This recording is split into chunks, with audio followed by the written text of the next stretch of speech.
Welcome friends, welcome to our channel my first view. இன்றைக்கி நம்ம டிஃப்ரெண்ட்டான டேஸ்டான மத்தி மீன் குழம்பு என்னோட ஸ்டைலில் எப்படி வைக்கிறதுன்னு பார்க்கலாம் வாங்க. வீடியோவை ஸ்கிப் பண்ணாமல் பார்த்தீங்கன்னா மட்டும்தான் நம்ம செய்தது போலவே சூப்பரான டேஸ்டியான மீன் குழம்பு உங்கள் வீட்லேயும் செய்து அசத்த முடியும். நான் சும்மா சொல்கிறேன்னு நினைக்காதீங்க, இது ரொம்ப ரொம்ப ரொம்ப டேஸ்ட்டாகவும் சூப்பராகவும் இருக்குது. நீங்கள் கண்டிப்பாக ஒரு தடவை ட்ரை பண்ணி பாருங்கள். வாங்க ஃப்ரெண்ட்ஸ், வீடியோக்குள்ளே போகலாம். இங்கே நம்ம ஒரு 1/2 கிலோ மத்தி மீனை நல்லா கட் பண்ணி க்ளீன் பண்ணி எடுத்து வச்சுருக்கோம்.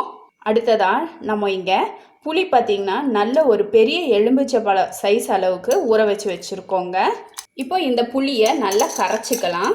கூடவே இங்கே ஒரு பாட் எடுத்து வச்சுருக்கேன். நல்லா கரைச்சிட்டு இந்த புளி தண்ணியை விட்டுறலாங்க. இப்போ திரும்பவும் கொஞ்சம் தண்ணி விட்டு நல்லா பிசைஞ்சு தண்ணி எடுத்துடலாம். இங்கே புளி பார்த்திங்கன்னா நான் ஒரு பெரிய எலும்பிச்சை சைஸ் அளவு சொல்லியிருக்கேன். சப்போஸ் உங்கள் புளி புளிப்புத்தன்மை அதிகமாக இருந்துச்சு அப்படின்னா நீங்கள் கம்மி பண்ணிக்கோங்க. இல்லை உங்களுக்கு ரொம்ப புளிப்பு வேண்டான்னாலும் நீங்கள் கம்மி பண்ணிக்கலாம். இப்போது நான் இந்த புளியை 2 தடவை தண்ணி விட்டு நல்லா பிசைஞ்சு எடுத்துட்டேன். இப்போ நம்ம இந்த புளி தண்ணியில் உப்பு சேர்க்குறோம்.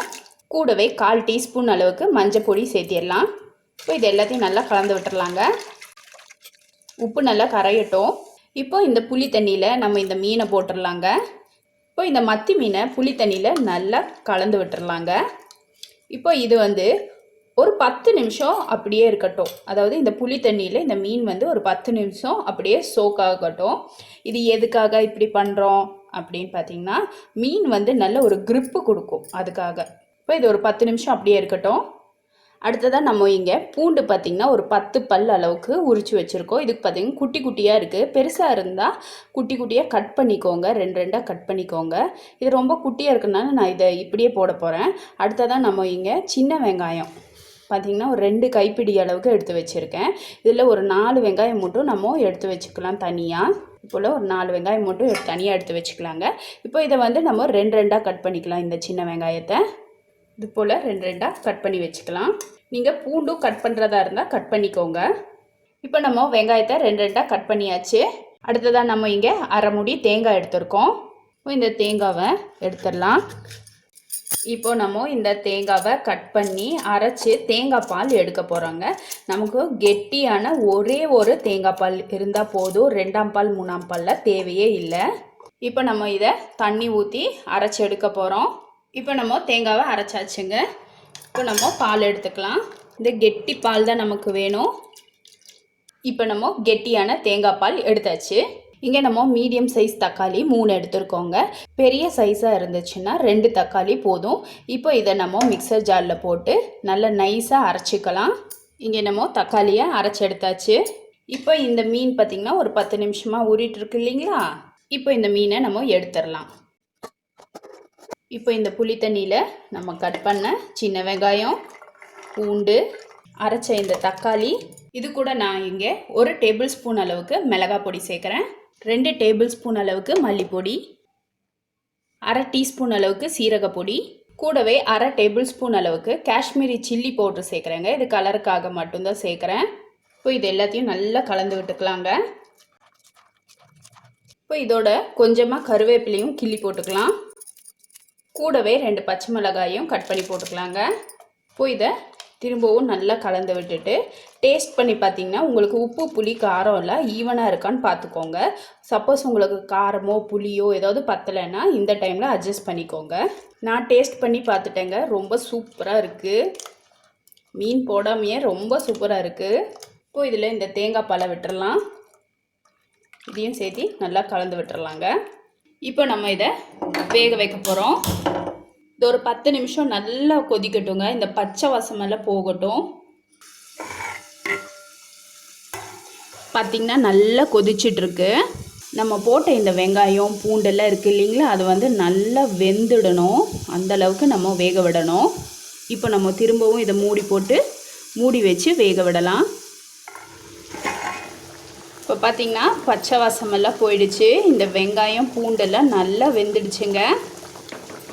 இப்போ நம்ம இந்த புளியில் போட்டு ஊற வச்சு எடுத்து வச்சுருந்தோம் இல்லைங்களா, இந்த மத்தி மீனை சேர்த்திடலாம் இந்த குழம்புல. இப்போ இதை லைட்டாக கலந்து விட்டுறலாம். இப்போ நம்ம இதை மூடி போட்டு ஒரு 5 நிமிஷம் வேக விடலாங்க. அந்த மீன் வந்து நல்லா குக் ஆகட்டும்.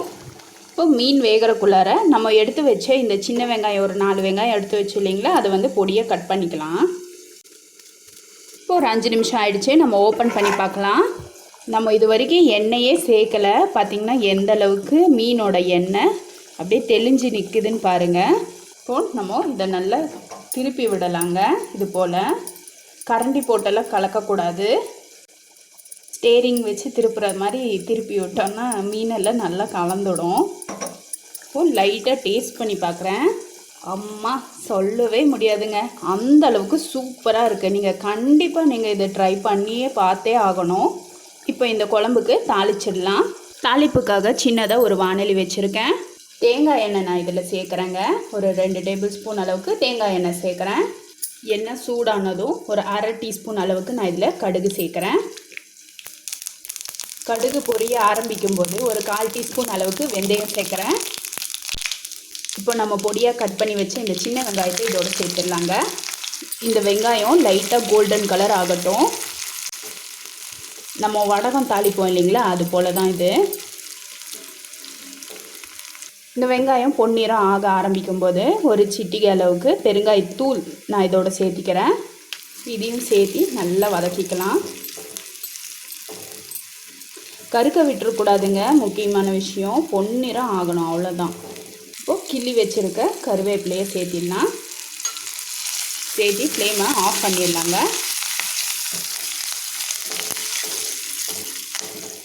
இப்போ இந்த குழம்புல நம்ம தாளித்த இந்த தாளிப்பை சேர்த்திடலாம். அவ்வளோதாங்க, சூப்பரான எம்மியான மீன் குழம்பு ரெடி ஆயிடுச்சு. கண்டிப்பாக நீங்கள் ஒரு தடவை ட்ரை பண்ணி பாருங்கள். ட்ரை பண்ணி பார்த்துட்டு உங்களோட ஃபீட்பேக் அண்ட் கமெண்ட்ஸை மை ஃபர்ஸ்ட் வியூக்கு போஸ்ட் பண்ண மறந்துடாதீங்க ஃப்ரெண்ட்ஸ். உங்களுக்கு பிடிச்சிருந்தால் லைக் பண்ணுங்கள். ரொம்ப ரொம்ப பிடிச்சிருந்தால் கண்டிப்பாக ஷேர் பண்ணுங்கள். வீடியோவை ஸ்கிப் பண்ணாமல் பார்த்ததுக்கு ரொம்ப ரொம்ப நன்றி ஃப்ரெண்ட்ஸ். தேங்க்யூ.